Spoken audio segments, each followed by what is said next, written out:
여러분 안녕하십니까? 오늘은 보리심에 관해서 좀 말씀드리려고 합니다. 제가 4월 초파일 날 대중들에게 법문할 때 부처님의 신구의 삼업이 뭐냐? 이제 산스크리트로 즉 인도말로 옴아훔입니다. 옴아훔. 즉 옴아훔은 모든 그 비밀이 바로 우리들이 가지고 있는 일체 유심조가 바로 옴아훔의 비밀입니다. 모든 게 심작시불 시심시불이라, 모든 게 마음이 부처라고, 모든 게 마음이 짓는 일입니다. 내가 하고자 하면 못 이룰 일이 없습니다. 그래서 불교의 가장 진수를 얘기하는 티베트 불교에서 발보리심을 가장 중요하게 생각합니다.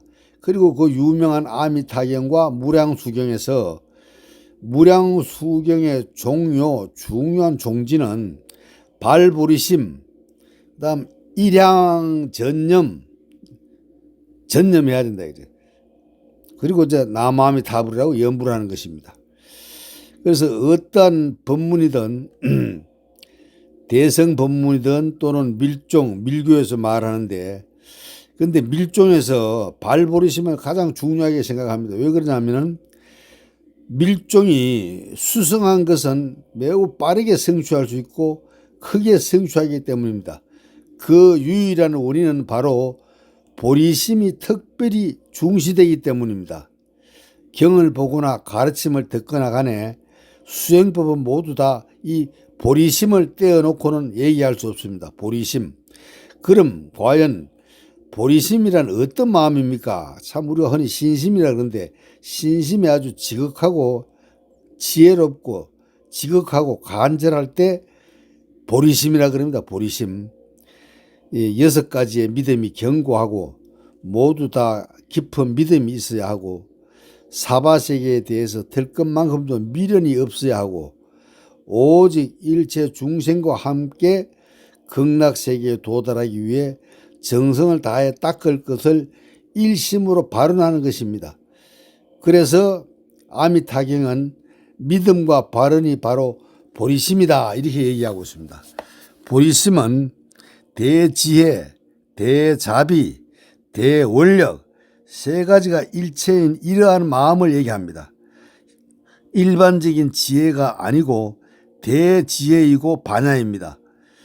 대자비와 대원, 이러한 마음이라야 보리심이라고 합니다. 이것을 밀종에서는 행원보리심, 그 다음 또 성의보리심이라고 합니다.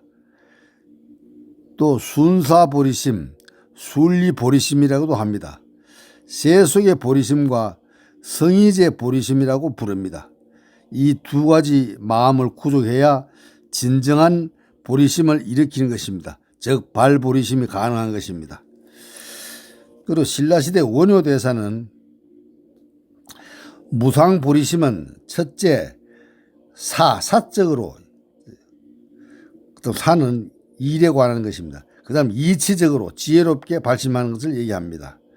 사에 따라 발심하는 것은 늘 우리들이 천수경의 마지막에 발언하는 사홍서원입니다. 끝없는 번뇌를 끊으리다. 그 다음 이는 단덕으로 끝없는 번뇌를 일체히 잘라버립니다. 무량한 법문을 배우리다. 이는 지덕으로 부처님의 무량한 법문을 닦을 수 있고, 이렇게 많은 법이 대지혜이기 때문에 지덕이라 합니다. 번뇌를 끊으려면 지혜가 있어야 합니다. 한없는 중생을 건져오리다. 이것은 은덕으로 우리는 중생에 대해 은혜를 입고 있습니다. 그렇게 이 3가지 서원이 합쳐져서 성불할 수 있으므로 위없는 불도를 이루오리다 라고 발언합니다. 그래서 진정으로 사홍서원을 발하면 보리심을 발하는 것입니다.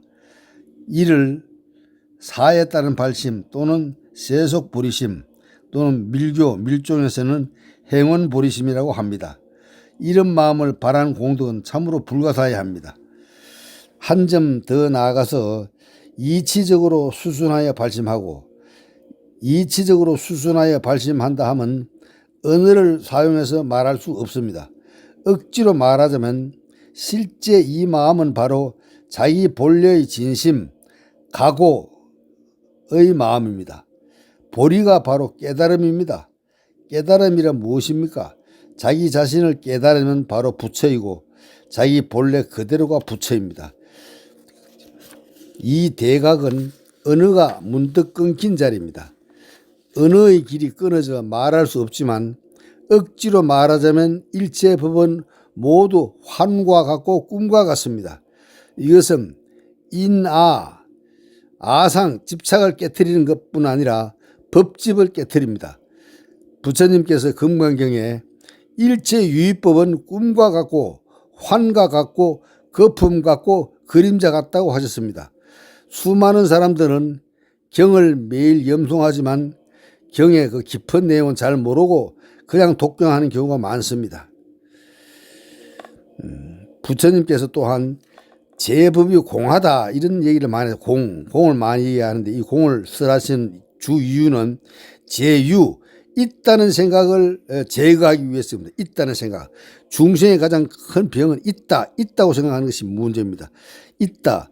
그래 뭐 고생을 한다, 어렵다, 재난이 있다, 참 뭐 재수가 없다, 사주팔자가 안 좋다. 이런 게 모두 자기가 있다고 생각하기 때문에 있다는 생각. 그런데 부처님께서는 그런 생각이 다 공하다. 즉 반야심경에 나오는 실무유법입니다. 실무유법. 구경무화분에 보면은 실무유법 적득 안육따라 삼나 삼보리 이런 말이 5번이나 반복되어 나옵니다. 이게 얼마나 중요하면 이런 말을 하겠습니다. 실무유법 즉 유를 깨트려야 합니다. 만약 공에 집착하면 더 나쁩니다. 부처님께서는 공에 집착한 사람은 제불도 제도할 수 없다고 하셨습니다.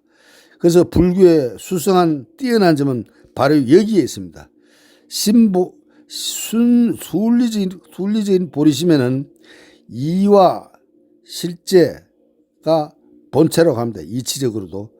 그래서 유도 아니고 공도 아니고 공과 유가 둘이 아니어서 중도에 맞습니다. 그래서 유에 집착하고 공에 집착하는 것은 모두 다 본체를 떠난 것이고 이 둘 다가 떨어져 나가야 합니다. 그래서 불이법문, 유명한 유마경에서 말하는 불이법문, 이것도 아니고 저것도 아니다 이런 뜻입니다.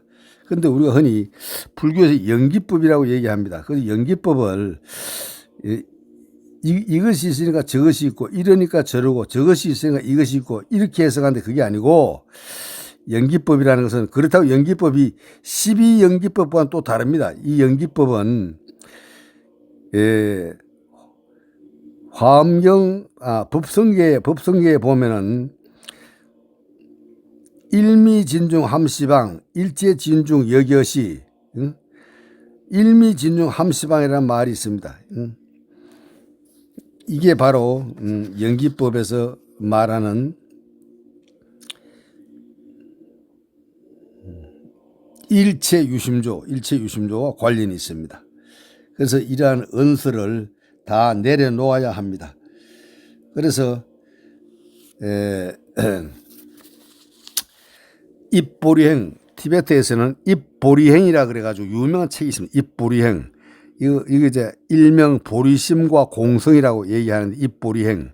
첫째, 보리심의 이익에서는 사람의 몸받기 어렵다. 보리심의 공덕을 비유로 설명하고 원보리심과 행보리심의 차이가 수성함을 논하고 있습니다. 둘째, 죄업을 참여함입니다. 발심을 결택하고 계를 통해 발심을 행하고 삼보의 죄를 참여하고 귀여하는 방법 그리고 죄업에 대치하는 법을 설하고 있습니다. 셋째, 보리심을 수지합니다. 수희, 찬탄, 회양하는 법과 자리 이탈을 위한 마음 닦음을 설하고 있으며 보리심 수행의식 염송문도 소개합니다. 이건 제가 바로 요 강의 마지막에 티베트의 보리심 기도문 수행의식 염송문을 소개하겠습니다. 네 번째, 불방일. 방일은 게으름입니다. 발보리심 수행법을 논하고 보리심을 포기하지 말 것을 강조합니다. 아울러 사람 몸받기 어려움을 강조하고 방일함과 정진과 지혜로 번뇌를 끊어야 함을 말합니다. 다섯 번째, 정지정념에서는 마음을 지킴으로써 계율을 지키고 육바라미를 성취하고 정지정념을 굳게 지킴으로써 마음을 지킬 수 있다고 얘기합니다. 여섯 번째, 인욕에서는 성냄의 과정과 인욕의 공덕을 내세워 마땅히 인욕을 닦을 것을 강조하고 인욕 닦는 법을 제시하고 있습니다. 일곱 번째, 정진의 본체를 설명하고 정진은 장애인 게으름을 끊는 방법을 얘기합니다. 그리고 네 가지의 조연을 갖춤으로써 이에 의지하여 정진을 닦고 자신을 스스로 주지할 것을 말하고 있습니다. 여덟 번째, 선정에서는 선정을 힘써 닦기를 권하며 선정의 장애를 끊기 위해 속세를 떠나 적정처에 안주하여 망념을 끊기를 설명합니다. 이어서 두 가지 보리심, 즉 세속 보리심과 성의의 보리심을 닦아 전념으로 선정을 수행하는 방법을 제시하고 있습니다. 여기서 성의의 보리심이란 출세간, 즉 세속이 아니고 출가한 사람들이 닦는 수준 높은 단계를 성의 보리심이라 합니다. 아홉 번째, 지혜에서는 먼저 지혜를 일으키는 방법을 설명합니다. 지혜로서 얻게 되는 작용을 자리와 이타 두 측면에서 설명합니다. 자리, 이타 또는 이고덕락이라 하죠. 그리고 열 번째, 회향에서는 지금껏 닦은 모든 복덕을 회향할 것을 말하고 이어서 세 가지 측면에서 회향, 자리, 종합적인 측면에서 회향을 설명하고 끝으로 불보살의 언덕을 응념하여 경례 올림을 마무리하고 있습니다. 이렇듯 이 보리행 책은 모든 수행자들이 해탈도로 나아감에 있어서 일체 중생의 몸을 자신의 몸으로 여기고 중생의 고통을 자신의 고통으로 여기게 가르치고 있습니다. 나아가 자신의 공덕과 이익은 중생에게 주고 중생의 고통과 손해는 전부 내가 받겠다, 이런 것입니다. 일체 중생을 해탈의 길로 이르게 하고자 하는 보리심을 발하도록 공모하고 있습니다. 이런 입보리행은 티베트의 유명한 림포체 통매 상부 림포체가 저술한 책입니다. 입보리행, 즉 입보리행은 발보리심을 얘기합니다. 발보리심을 수행하자. 그래서 티베트 불교에서는 보리심을 창출해야 업장이 녹는다. 그래서 티베트에서는 보리심을 창출하고 입으로는 온만이 반매음을 늘 얘기합니다. 그래서 티베트 보리심의 기도문을 낭독해 드리겠습니다. 1. 첫 번째, 예의주보다 더 빼어난 모든 중생들에게 지극한 행복 이루기를 다짐하며 항상 그들을 섬기게 하소서. 2. 언제 누구와 함께 있더라도 저를 누구보다도 낮은 사람으로 여기고 그들을 변함없는 마음으로서 가장 높은 사람으로 소중히 섬기게 하소서. 3. 모든 행동에서 제가 한결같기를 자타를 상하게 하는 번뇌 망상이 일어나자마자 바로 보고 분연히 버리도록 하소서. 4. 격렬한 행동으로 물든 중생들, 사악해진 사람을 보면 마치 귀중한 보물을 얻은 것처럼 그들을 더욱 소중히 모시게 하소서. 다섯 번째, 미움과 시기 질투로 속이고 꾸짖고 사악할지라도 손해는 내가 받아들이고 그들에게 승리를 돌리게 하소서.